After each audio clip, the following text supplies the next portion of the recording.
So my name is Sergio Simondo, and I teach at a university in Canada called Queen's University. My home there is in the Department of Philosophy, although I also have affiliations in sociology and cultural studies and places like that. But philosophy pays the bills, so I always return to that. And really, I identify very much with the field of science and technology studies. That's where I've sort of seen, that's where I've done almost all of my work for the past 2.5 decades or so. So that's kind of who I am.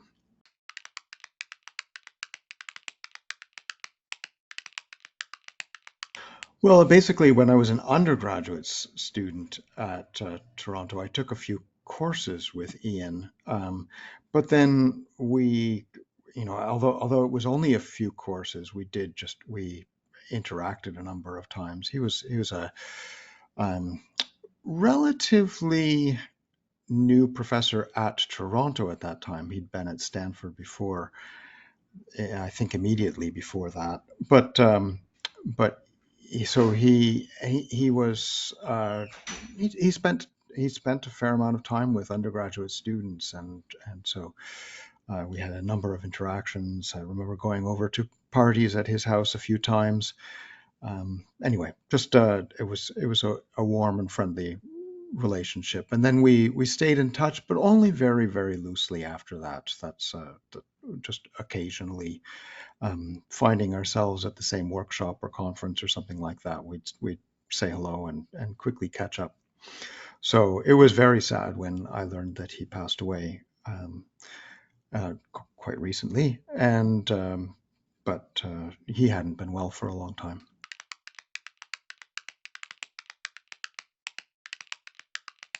I went to Cornell to join a program in the history and philosophy of science, and um, that this is an area. I mean, to go back to Ian Hacking, this is an area that I got interested in really because of Ian, and so I went to Cornell under those.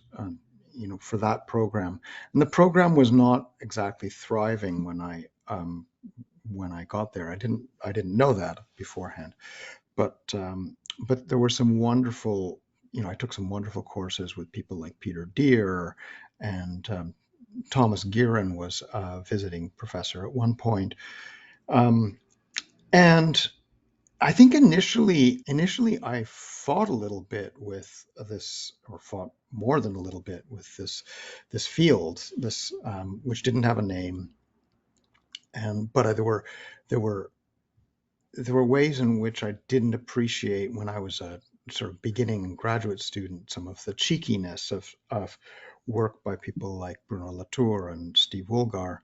Um, that I, as I say, I fought with it. I thought that there were different ways of thinking about science that were more focused on intellectual work and less focused on these social configurations.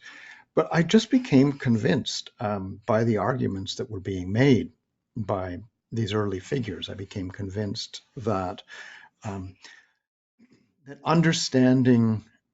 to understand science, at the time I was really only thinking about science, but to understand science, you really had to understand its social basis, and that at some level there, um, the construction of scientific knowledge is always a social construction of scientific knowledge. Um, so I was trying to reconcile sort of the philosophical uh, traditions I'd come from, the realist questions about realism that Ian Hacking had talked about, also my supervisor at Cornell, Richard Boyd, and this new field. And so I think that, I mean, I would have to say that it was an intellectual conversion on my part. I just kept reading this material, and because I was in a sense arguing with it, but I was all that time assimilating the arguments of this field.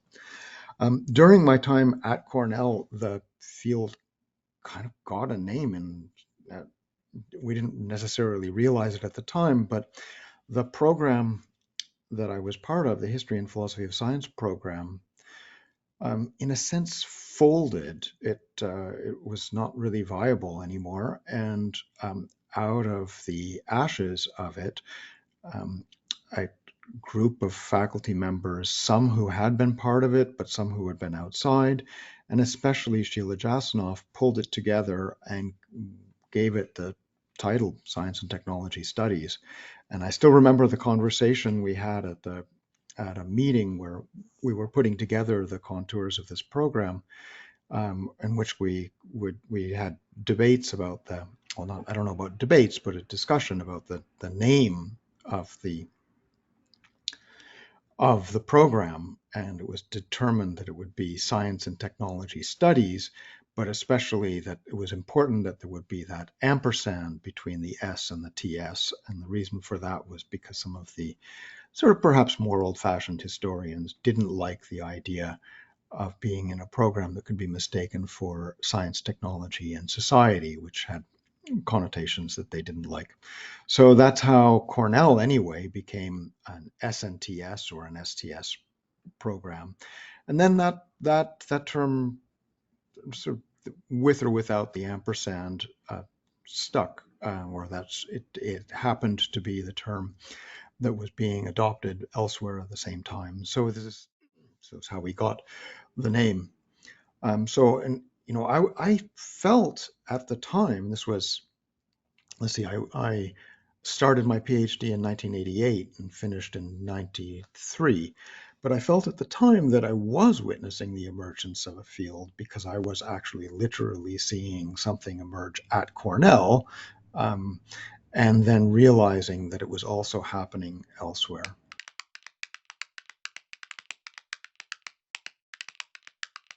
There were so many. I mean, I think when I wrote my introduction to science and technology studies, I followed it to a certain extent the path that Thomas Gieren had charted in the course that I took with him. But influential figures included, especially Barry Barnes and David Bloor in Edinburgh, Bruno Latour, Steve Woolgar, one of my favorite figures, Karin Norsettina, although she, I think, was somewhat ignored. But there were so many other people, Sharon Trawick, Susan Lee Starr. These are all people who wrote important things that had a lot of influence. And there were Harry Collins, of course. I learned a lot from reading Harry Collins closely. So many different people who I could name. I could make a case for why one or another sort of less well-known people were also very, very important figures, but don't know if that's of too much interest.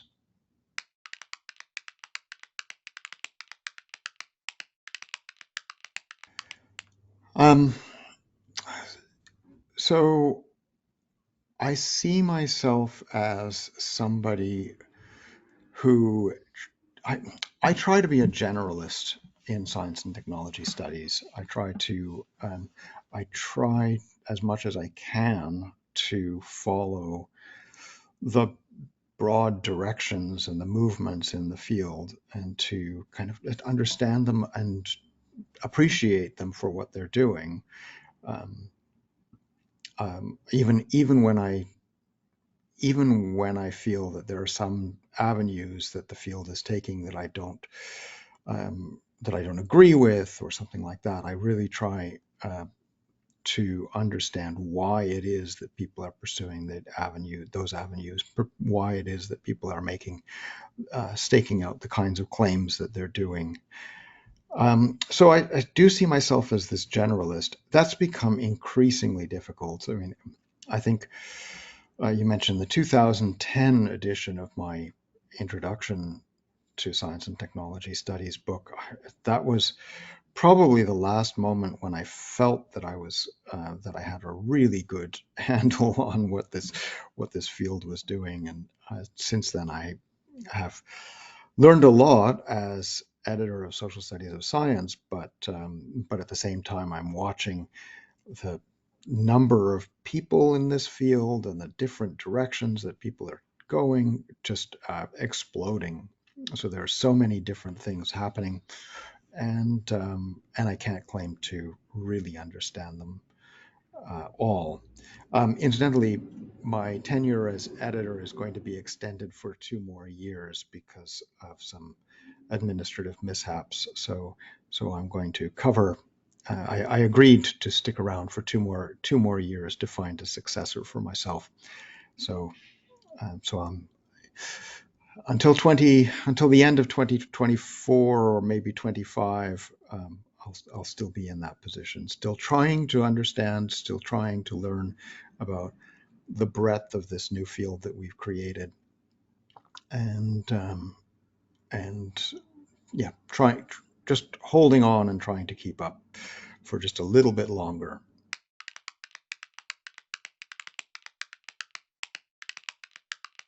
Yes, I mean, I'm a generalist at one level, and then I have this specific research program on the pharmaceutical industry, which I've had for a long time. I mean, so the 2004 issue is a little bit misleading because actually, when I uh, supposedly edited that issue, I knew almost nothing about the topic whatsoever.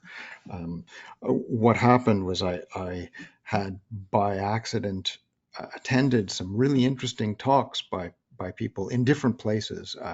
There were some of the some of the talks that I attended were at the annual meeting for the Society of Social Studies of Science, and that was, I can't even remember which meeting that was, but then some other talks that I had attended um, locally at my university, and so on and so forth, and by visitors.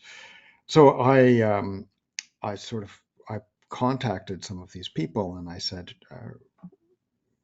"This seems like a really good topic for a special issue of something." And I was at that point an associate editor of Social Studies of Science, and I pitched it to them.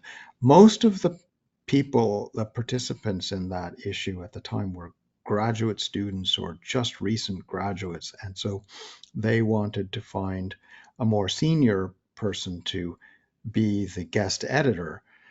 The person we asked was in the end unable to do it, and so I just stepped in and filled in for them at the last minute, and then had to cobble together some kind of an introduction. So it looks as though I knew what I was doing in 2004, but honestly, I didn't really start um, the project for a few years after that.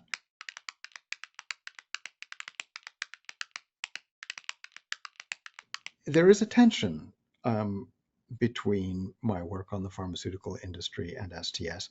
I've tried to so a lot of the people who are doing similar work to what I'm doing in the pharmaceutical industry are approaching the topic because they are deeply unhappy with the kinds of medical knowledge that is being produced under the guidance or the auspices or the influence of the pharmaceutical industry. And I am too, and I don't want to pretend that I'm not.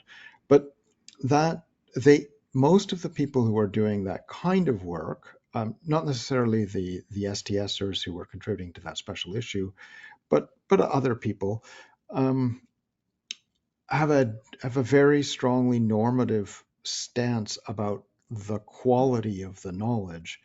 And so um, I was uncomfortable with that coming from STS because I was unsure that I had the methodological tools for making that kind of a distinction. But so I actually spent a lot of time thinking about that in terms of what it was that an STSer could say, and I found myself interested in issues of influence and control.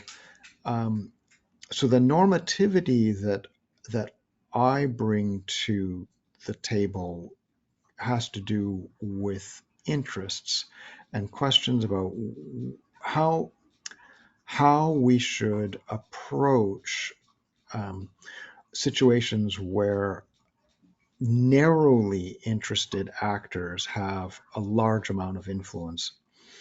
And so that's the situation that we see with the pharmaceutical companies. Sort of unlike a standard researcher who brings many interests to their clinical trial or lab work or whatever it is, when the pharmaceutical industry comes to the table, it brings a very singular interest, which is a profit interest. And so almost everything that the pharmaceutical industry touches, almost everything that the pharmaceutical industry does is with the goal of increasing profit. So that's that's a different situation from more independent researchers. And I think that produces very, very different kinds of knowledge and produces issues about sort of how we might want to think about that in normative terms. But I don't necessarily think that the quality of the knowledge that is produced by the pharmaceutical industry really differs all that much from other knowledge, produced by other more independent actors.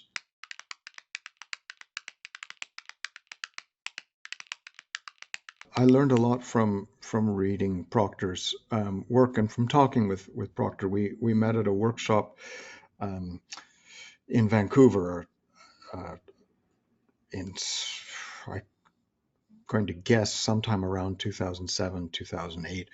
And we had some wonderful conversations about sort of, at that point, I had done some research and I had some sense, especially about the ghostwriting part of it, but I didn't have a view of the field, whereas obviously Robert Proctor had a tremendous view of the history of the tobacco industry's engagement with biomedical science and history. The tobacco industry had funded history of science and had funded all sorts of other things that were intended to help make legal cases go better for the industry, help muddy the water in terms of when and how it was known that tobacco caused cancer, etc. Right. So Proctor had just this encyclopedic understanding of that work when I was just starting to think about the pharmaceutical industry in similar terms. So yes, I learned a lot from that.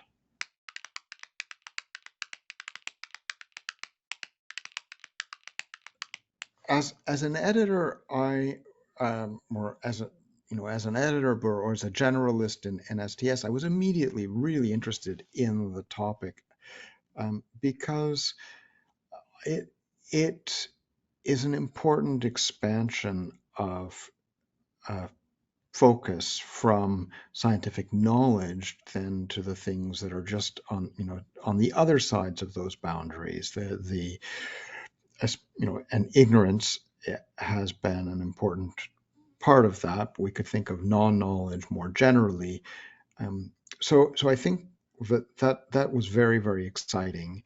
It came with some methodological challenges, and I think they're pretty well understood now that it's difficult to do this work without having some kind of a sense about the knowledge that should exist, which means that I'm not claiming that that's impossible to do, but I think it is challenging as I said, methodologically, it's challenging to really come to grips with sort of what is the knowledge that should exist that we're that is the counterpoint of the ignorance that we're studying. So in the case of big tobacco and big oil, I think that the the arguments have been made very, very well that there was, in a sense, a developed consensus in both of these things, or a developing consensus in both of these areas about specific important claims that could be made. And then the industry set out to um, to problematize that consensus and to go from a state of knowledge to a state of ignorance, or a state of more ignorance. And so but these are difficult cases to make in general. When we look at something like the undone science, I mean, of course, there is lots and lots and lots of undone science. It's not, when it is genuinely undone, then it's very unclear exactly whether knowledge could have been created in these areas at all. I mean, there's a, so we start talking about speculative situations where there's, we would hope that somebody would do this kind of study, and we would hope that the knowledge that one could create scientific knowledge out of it. But if it's genuinely undone science, then we don't actually have access to that knowledge. And so then the study of ignorance becomes a lot more tenuous, and I mean, it becomes a lot less clear what the study of ignorance is doing. I think we could have similar situations where we have secrecy, and if it's genuine secrecy and very, very well constructed secrecy, then it's difficult for any researchers to really understand what it is that the ignorance amounts to. That's a case where we might want to claim that there is knowledge and there's some sort of opposition to that knowledge, or some sort of ignorance about that knowledge. But we can't.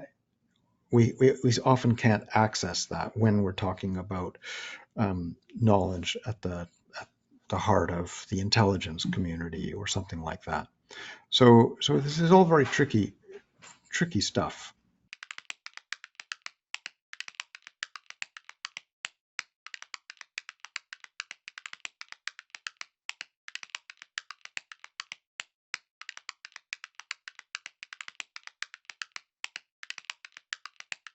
Yeah, I think perhaps I was a little bit slow to appreciate it, but I think I could see that people were making these kinds of claims. I mean, I like the way you just put it, that sort of that ignorance is on the one hand an attractive topic because it, um, you know, you can apply the ideas of symmetry to it. On the other hand, then that it starts to look as though we know what the knowledge is. And so again, I like the way that you put this in terms of demarcation principles. So it becomes a lot easier to talk about ignorance if you're confident that that you know what the knowledge is, and that seems to require some sort of demarcation principles for at least some cases. I don't think it's all cases, though. I mean, I do think that as I said before, that I think that the situations constructed by big oil or big tobacco are situations in which we can trace historically both the simultaneous construction of knowledge and its attempted deconstruction and the attempted construction of ignorance alongside it. So, I think that that's going to be very difficult to do in many other cases, but I think it is possible to do it when you have a wealth of data, when you have really clear senses that the kinds of communities being constructed by what Harry Collins calls the core sets, that these are constructing knowledge, and that there are other forces that are attempting to construct ignorance, in opposition to that work to construct knowledge. So it's a challenging thing. I don't think it's completely incompatible with STS. It just requires more work.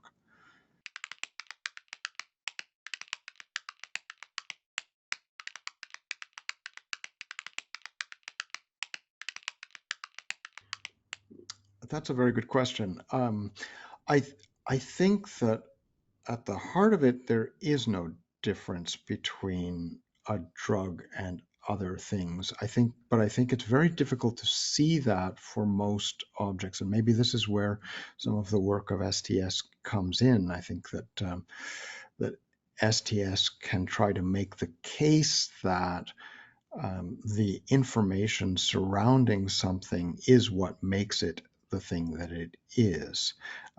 In this case, it was sort of interesting. It was a marketer, a marketer who was who said this: a drug is just a molecule surrounded by information. I mean, I think that we could extend that to say that even the molecule is at some level a product of information, but it wouldn't have quite the same ring to it. But I think, I think that when you have, say, some non-drug kind of treatment for a medical condition, there is a sense in which what makes it a treatment is the information and not something intrinsic to the object itself.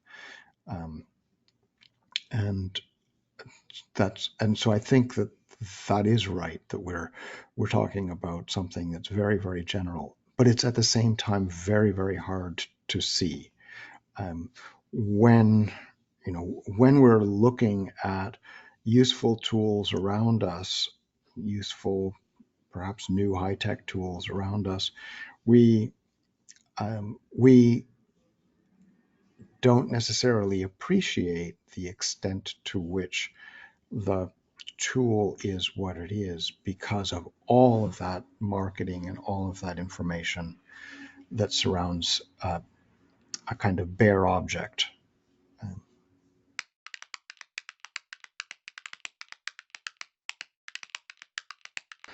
So that's another great question. I think that this is connected to the question about the molecule surrounded by information, that there is so much that goes into a production of a pharmaceutical treatment,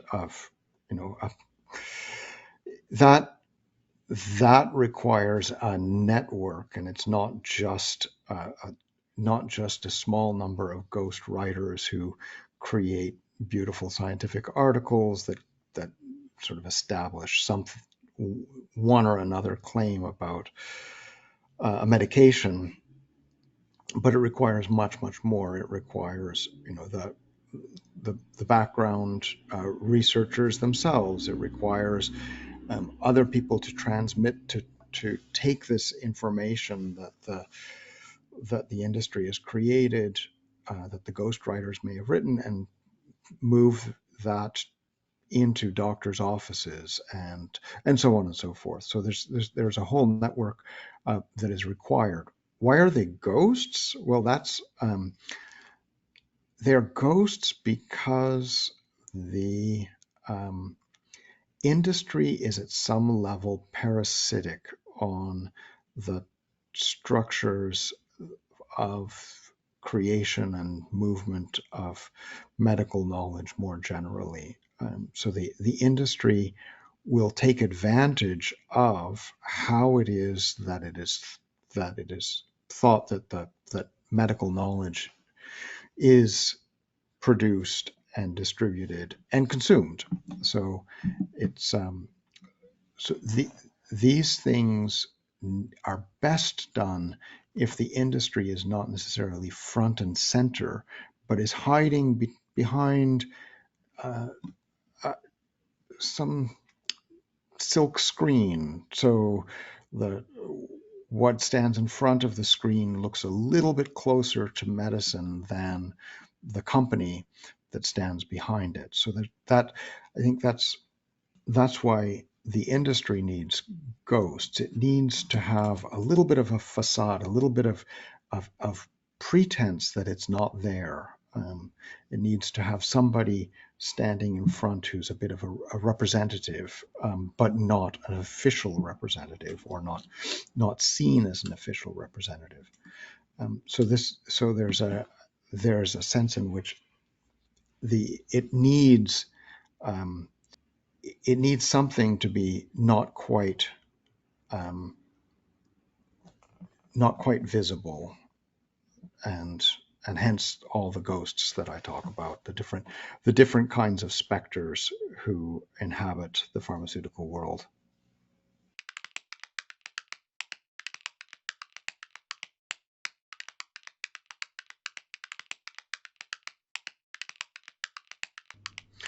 Absolutely. I mean, there are different kinds of ignorance that are involved. I mean, when I talk about these ghosts and the importance of their of the industry not being seen, or fully seen, or its role being slightly obscured, that represents a kind of ignorance just there. And then, of course, there's other kinds of ignorance that get created um, about the products that the industry has.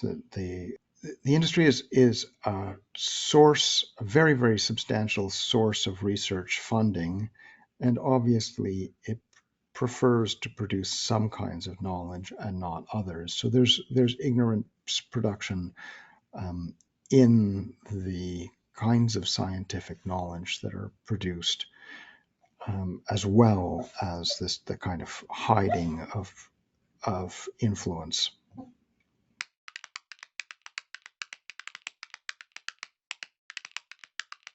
So it's not necessarily pathological. It can be. I think that we see sometimes that it is.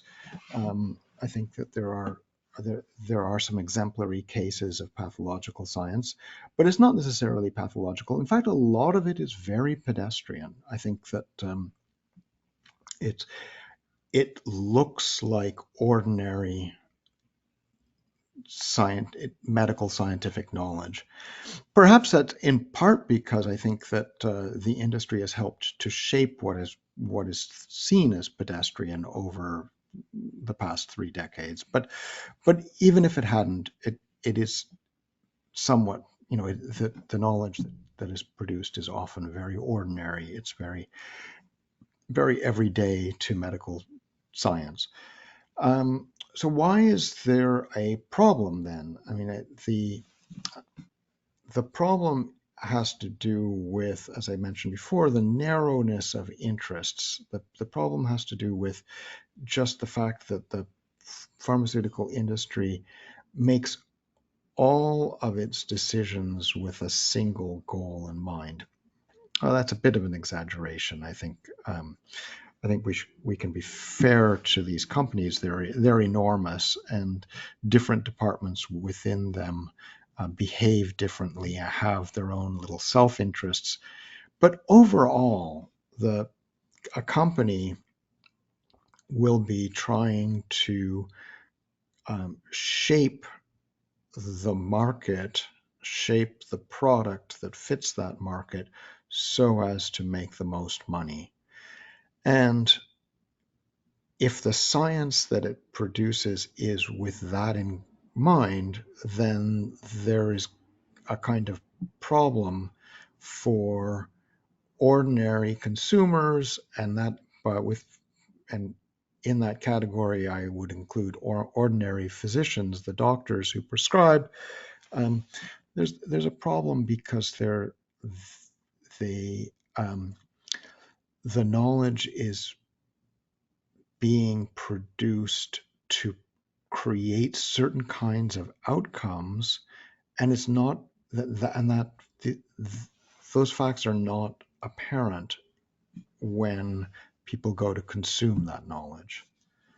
So there's this important discrepancy between what is happening behind the silk screen and then what is seen in front of it, um, and to the detriment of consumers.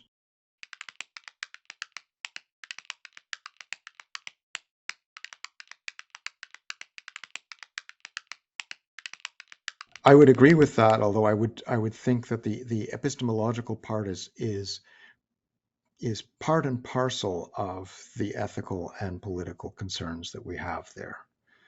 That I think we can have a broad view of epistemology here, where the production of knowledge is part of epistemology and not something sort of that sits outside of it. I don't think we should be thinking of epistemology in terms of merely truth.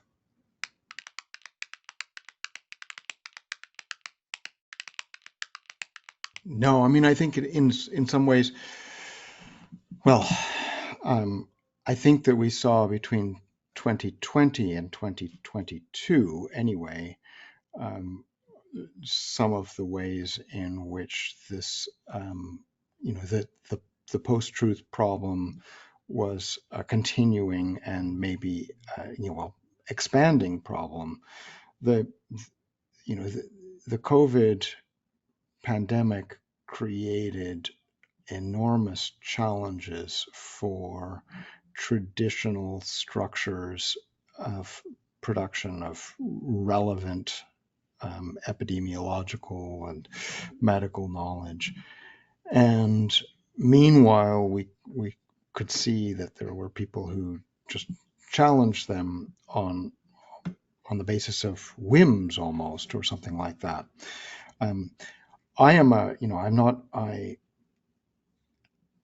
I am fairly critical of some of sort of establishment knowledge created during the COVID era, but at the same time, I think some of the dismissal of it is very much, is just blowing up these knowledge structures as opposed to trying to address them. And so I think that I think that we can see that the problem persists, and I don't think it's going to go away anytime soon. And I would hope that STS can have some really interesting things and some valuable things to say about this kind of problem. At the same time, STS has mostly been focused on the creation of establishment science. I mean, the vast majority of STS is focused on that, as opposed to the construction of ignorance.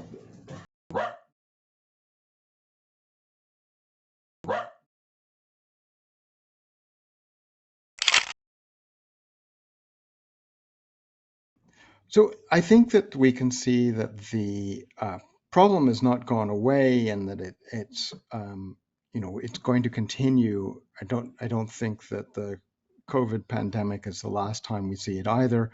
I think that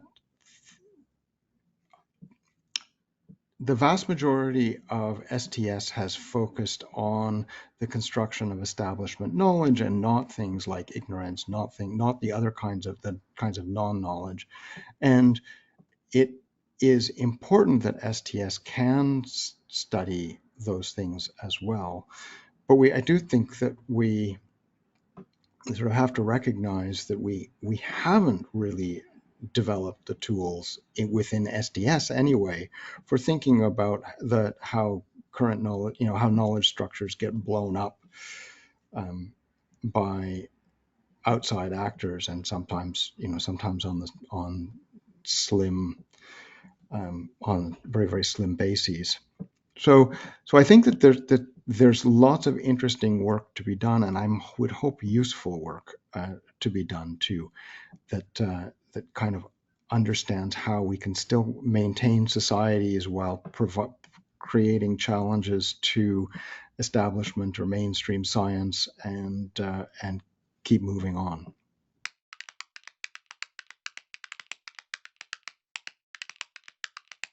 So the project on epistemic corruption is sort of simultaneously two different things. It's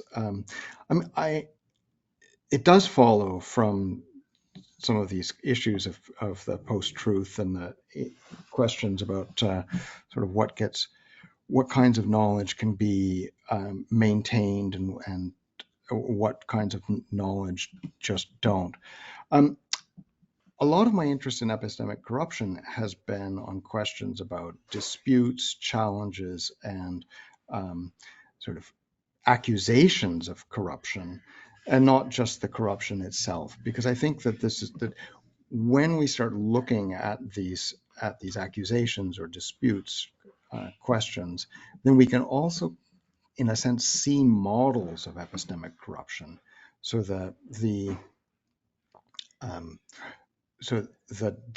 disputes become roadmaps for the kinds of things that people might talk about as epistemic corruption.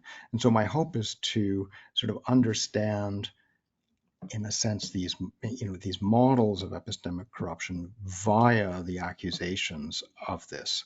And so, and I participate in those accusations myself when I'm talking about the pharmaceutical industry. So I'm not pretending that I step outside those things, but I think that I think that this is a way in which I can try to bridge sort of some of this normative demarcational kind of work and the non-normative, maybe more traditional STS work.